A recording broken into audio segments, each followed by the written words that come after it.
शिवरात्रि है और शिवरात्रि का व्रत किस प्रकार करना चाहिए। शिवरात्रि में कितनी बार भगवान शंकर की पूजा होती है और उसका क्या फल प्राप्त होता है, ये जानने के लिए ये शिवरात्रि के महात्म का आपको बड़ा सुंदर प्रसंग सुनाते हैं। ये शिव महापुराण के अंदर लिखा हुआ है। पूर्व समय में किसी वन में गुरु द्रुह नाम का कोई बलवान, निर्दयी तथा क्रूर कर्म से तत्पर भील कुटुंब के साथ रहता था। वह सदैव वन में जाकर प्रतिदिन पशुओं का वध करता और वहीं वन में निवास करते हुए अनेक प्रकार की चोरी किया करता था। मतलब कोई भी पुण्य कर्म उसने अपने जीवन में नहीं किया। उसने बाल्यावस्था से लेकर कभी कोई शुभ कर्म नहीं किया। इस प्रकार वन में उस दुष्टात्मा का बहुत समय बीत गया। किसी समय शिवरात्रि का उत्तम दिन आया, परंतु विशाल वन में निवास करने वाले उस दुष्टात्मा को उसका ज्ञान ही नहीं था। इसी समय भूख से पीड़ित उसके माता पिता तथा स्त्री ने उनसे कहा कि हे वनेचर, हमें भोजन दो। उसने ऐसा कहने पर भील भी धनुष लेकर शीघ्र ही मृगों को मारने के लिए सारे वन में घूमने लगा। देव योग से उसे कुछ भी नहीं मिला और जब तक सूर्य अस्त हो गया। अब वो सोचने लगा, क्या करूं, कहाँ जाऊं, आज मुझे तो कुछ भी नहीं मिला। घर में बालक, माता पिता, क्या दशा हो रही होगी, मेरी स्त्री की क्या दशा हो रही होगी, भूख से बुरे हाल हो रहे होंगे। ऐसा विचार कर वह व्याध किसी जलाशय के समीप गया। सोचा यहाँ जल के निकट कोई ना कोई पशु पानी पीने आएगा तो उसको मार लेंगे। उस स्थान पर ये एक बीलू पत्र था, उस पर वो चढ़कर बैठ गया। कब कोई जीव आए और कब मैं उसे मारूं, ऐसा मन में विचार करता हुआ भूख प्यास व्याध वहाँ बैठा रहा। उस रात में प्रथम प्रहर में प्यास से व्याकुल एक हिरणी वहाँ कूदती फांदती पहुंची। तब उसे देखकर वह प्रसन्न हो गया और उसे मारने के लिए उसने जैसे ही धनुष बाण चढ़ाया तो ऐसा करते समय जल तथा कुछ बिल्वपत्र नीचे गिर पड़े जहाँ एक शिवलिंग था। इस प्रकार प्रथम प्रहर की पूजा उस व्याध के द्वारा संपन्न हो गई, जिसकी महिमा से उसके पाप नष्ट हो गए। वहाँ उसे शब्द को सुनने से भय से व्याकुल हिरणी व्याध को देखकर यह वचन कहने लगी। मृगी बोली, हे व्याध, तुम क्या करना चाहते हो, मेरे सामने सच सच बताओ। तब हिरणी की वह बात सुनकर व्याध ने उससे कहा कि आज मेरा परिवार भूखा है और मैं तुम्हें मारकर उन्हें तृप्त करूंगा। तब उसके इस दारुण वचन को सुनकर वह महादुष्टात्मा को देखकर मैं क्या करूं, कहाँ जाऊं, अच्छा कोई उपाय करता हूँ, ऐसा विचार करके उसने उससे वचन कहे कि वो बोली, यदि मेरे अनर्थकारी देह के मांस से तुम्हें सुख प्राप्त होता है तो इसमें अधिक पुण्य और क्या हो सकता है। मैं निसंदेह धन्य हो जाऊंगी, इसमें संदेह नहीं है। लोक में उपकारी जीव को भी पुण्य होता है। इस पुण्य का वर्णन सैकड़ों वर्षों में नहीं किया जा सकता। मेरे सभी बच्चे इस समय मेरे आश्रम में हैं, उन्हें अपनी बहन तथा स्वामी को सौंपकर मैं पुनः आ जाऊंगी। तुम मेरी बात को झूठ मत मानो। सत्य पर ही पृथ्वी टिकी है और सत्य से ही समुद्र तथा सत्य से ही जल की धारा बहती है। सब कुछ सत्य से ही निश्चित है। इस प्रकार कहने पर जब उस व्याध ने उसकी बात नहीं मानी तो उसका कहना नहीं माना, तब विस्मित और भय उस हिरणी ने पुनः कहा कि हे व्याध, मैं जो कहती हूँ उसे सुनो। मैं शपथ लेकर कहती हूँ कि यदि मैं जाकर के अपने घर तुम्हारे पास न लौटूं तो वेद विक्रय एवं त्रिकाल संध्योपासना की ब्राह्मण को तथा अपने स्वामी की आज्ञा का उल्लंघन करके कर्म में तत्पर रहने वाले स्त्रियों को जो पाप लगता है, कृतधन को जो पाप लगता है, शिव विमुख को जो पाप लगता है और परद्रोही को जो पाप लगता है, धर्म का उल्लंघन करने वाले को जो पाप लगता है, विश्वासघाती एवं छल करने वाले को जो पाप लगता है, वह सब पाप मुझे लगे यदि मैं तुम्हारे पास पुनः न लौटूं तो। इस प्रकार अनेक शपथ करके जब वह हिरणी वहीं खड़ी रही तब उस भील ने विश्वास करके कहा, घर जाओ। ऐसा कहकर वह हिरणी प्रसन्न हो गई और वो वहाँ से जल पीकर अपने स्थान की ओर चल दी। तब उसका प्रथम प्रहर बीता और निद्रा के बीच बीत गया। इस बीच उसकी बहन जो दूसरी हिरणी थी वह उत्कंठापूर्वक उसे खोजती हुई जल पीने के लिए वहाँ पहुँची और उसे देखकर भी व्याध ने बाण खींचा और वो जब बाण खींचा तो उसने देखा तो उसके हलचल से फिर दूसरी बार वहाँ से पेड़ से कुछ बेलपत्र गिरे गए और कुछ जल बूंद के, तो दूसरी समय की पूजा हो गई।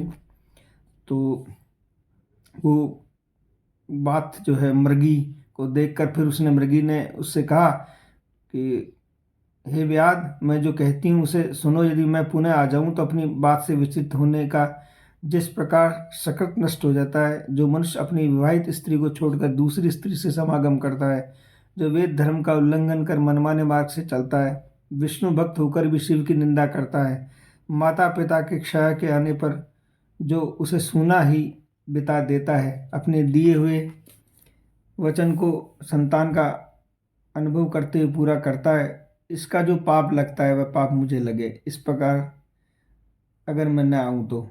उसका ऐसा कहने पर व्याध ने मृगी से कहा, जाओ। वह मृगी भी प्रसन्न होकर जल पीकर अपने स्थान से चली गई। तब तक व्याध का दूसरा पहर भी बीत गया। निद्रा के बिना ही बीता। इसी समय तीसरा पहर आने पर मृगी के आने में विलंब जानकर वह चकित हो उसे ढूंढने लगा। तब उस पहर में से एक मृग जलमार्ग की ओर आता हुआ दिखाई पड़ा। उसने मृग को देखकर और फिर उसको मारने के लिए तीरबान ठीक किया। तो वो हरिण बोला, मैं धन्य हूँ जो इतना पुष्ट हूँ, जिससे तुम्हारी तृप्ति हो जाएगी। जिसका शरीर उपकार के लिए प्रयुक्त न हो उसका सब कुछ निष्फल हो जाता है। और उसने कहा कि मैं अपने बच्चों को उनकी माता को सौंपकर उन्हें सभी को धैर्य देकर पुनः आऊँगा। उसके ऐसा कहने पर व्याध ने कहा कि पहले भी दो आए थे, वो चले गए, वो वापस लौटे नहीं। तो अब मैं जो है, तुम भी इस तरह से झूठ बोल कर चले जाओगे, इस प्रकार से जीवन निर्वाह कैसे होगा। तब मृग बोला, व्याध मैं कहता हूँ उसे सुनो, मैं झूठ नहीं बोलता। यह सारा चराचर ब्रह्मांड सत्य से ही प्रतिष्ठित है। जिसकी वाणी मिथ्या होती है उसका पुण्य क्षण भर में नष्ट हो जाता है। तुम मेरी सत्य प्रतिज्ञा सुनो। संध्या काल में मैथुन करने से, शिवरात्रि को भोजन करने से, झूठी गवाही देने से, धरोहर का हरण करने से, संध्या रहित ब्राह्मण को जिसके मुख से शिव नाम का उच्चारण नहीं होता, समर्थ होते हुए भी उपकार नहीं करता, शिव पर्व के दिन बेल के तोड़ने से, अभक्ष भक्षण से और बिना शिव पूजन किए हुए शरीर में बिना भस्म का लेप किए जो भोजन करता है, उसको सभी को पाप जो लगता है वह पाप मुझे लगे, यदि मैं पुनः लौट करना हूँ तो। इसका वचन सुनकर व्याध ने उससे कहा, जाओ शीघ्र लौट आना। तब तक हरिण जल पीकर चला गया। इसके बाद भली भांति प्रतिज्ञा किए हुए सभी मृगी आपस में मिले और उन्होंने एक दूसरे से कहा कि हमें तो जाना है। तो अब उन्होंने, मृग ने कहा तुम मृगियों से कि तुम रुक जाओ, मैं चला जाता हूँ। मृगी ने कहा, नहीं, हम वैधव्य का नहीं भोगेंगी, हम चली जाती हैं, आप यहाँ रहो तो बच्चों की आप अच्छे से देखभाल करोगे। मृग बोला, नहीं, तुम ज़्यादा अच्छे से देखभाल करोगी। इस तरीके से जो है उन्होंने पड़ोसी से कहा कि हमारे बच्चों को तुम संभालना। तो वो तीनों ही चल दिए।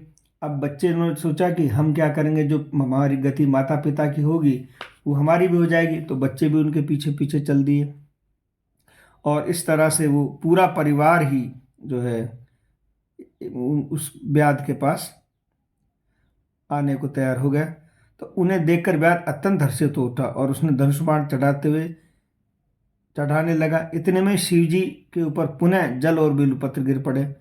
उससे चतुर्थ पैर की भी उत्तम पूजा संपन्न हो गई। फिर तो क्षण भर में उसका सारा पाप नष्ट हो गया। और उस समय दोनों मृगी और मृग ने शीघ्रतापूर्वक कहा, हे व्याध श्रेष्ठ, अब तुम कृपा करो और हमारे शरीर को सार्थक करो। शिव जी की पूजा के प्रवास में उसे दुर्लभ ज्ञान प्राप्त हो गया। ज्ञान रहित ये मृग धन्य है जो परम सम्माननीय है, जो अपने शरीर के परोपकार करने में तत्पर है। मैंने इस समय मनुष्य जन्म पाकर भी क्या फल प्राप्त किया। मैंने दूसरों के शरीर को पीड़ा करके अपने शरीर का पालन किया। हाय, मैंने नित्य अनेक पाप करके अपने कुटुंब का पालन किया।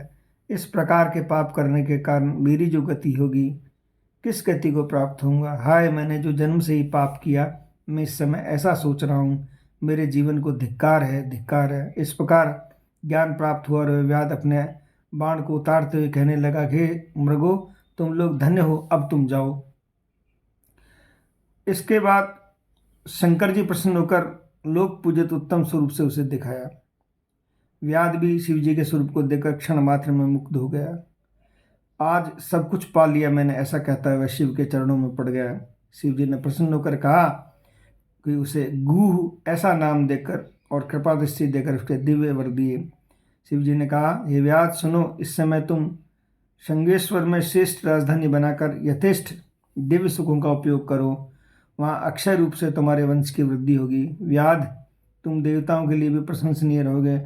तुम्हारा घर साक्षात श्री रामचंद्र निश्चित रूप से पधारेंगे। मेरे भक्तों में प्रेम करने वाले तुम से मित्रता करेंगे और मेरी सेवा में आसक्त चित्त वाले तुम दुर्लभ मोक्ष को प्राप्त होगे। इस प्रकार भगवान राम जो है जिस गुरु से मिले थे वो वही गुरु था।